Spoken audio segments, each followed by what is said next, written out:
Maraming mga trades ngayon dito sa Magnolia Chicken Templados na pwedeng mangyari. Alam natin nakafocus yung karamihan dito kay Gio Halalon at Paul Lee. Pero meron silang ibang players dyan na pwedeng bitawan at sa tingin ko isa doon, itong si Abu Tratter. Plus of course, itong si Rom De La Rosa, Jeric Almisi at si Jeric Balanza. So yung apat na players na yan ang pwedeng i-trade ng Magnolia. Si Balanza, si Almisi, si De La Rosa at si Tratter. Ngayon, kung iti-trade nila yan pa isa-isa, marami silang makukuhang players dyan. Or pwede rin na maramihan yung trade na gawin nila kapalit ng mga players ng for example ni si Joshua Monson, si William Navarro at si Xavier Lucero. Pwede rin for example gawin nila i-trade si Abu Tratter dito sa Northport kapalit ni Xavier Lucero. O kaya naman itong si Rom De La Rosa i-trade nila dito sa Converge Fiber XRs kasama na itong si Jeric Almisi at si Jeric Balanza kapalit nung si Shawnee Winston at si Gio Ambohot o kaya si Shawnee Winston at si Alex Stockton.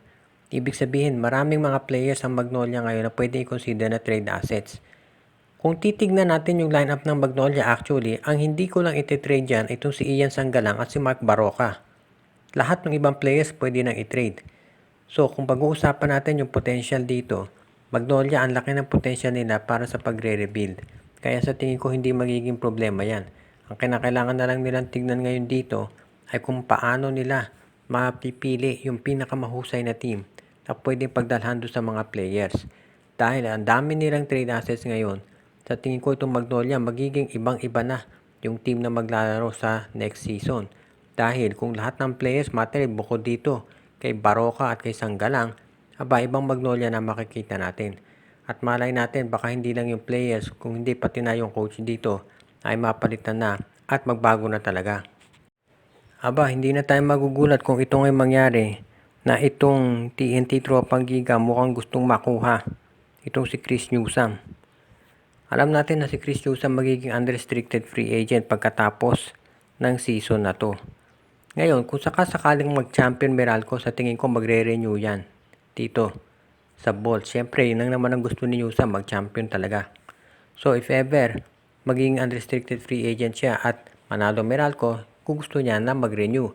Pero paano kung ang gusto ng management ay dalhin siya dito sa TNT Tropang Giga? Alam natin na itong TNT Tropang Giga ngayon ay gusto na baguhin yung kanilang lineup. Kaya nga nila kinuha si Rain ng Batak pero parang hindi pa sila kontento dyan. At ngayon pati ito si Chris Newsome ay gusto na nilang kunin.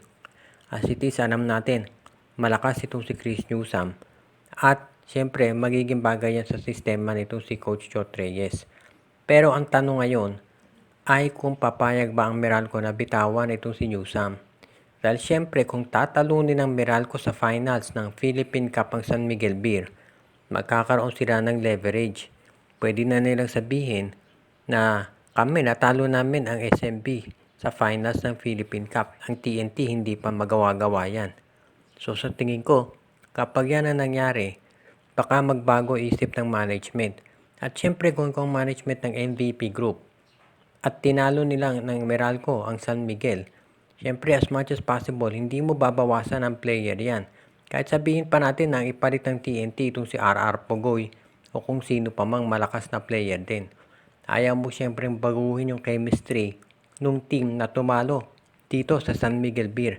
Kaya yan ngayon ang kailangan nating tignang mabuti dito sa pag-line up ng TNT at ng Meralco kung makukuha nga nila itong si Chris Newsome o mananatili sa Bolts.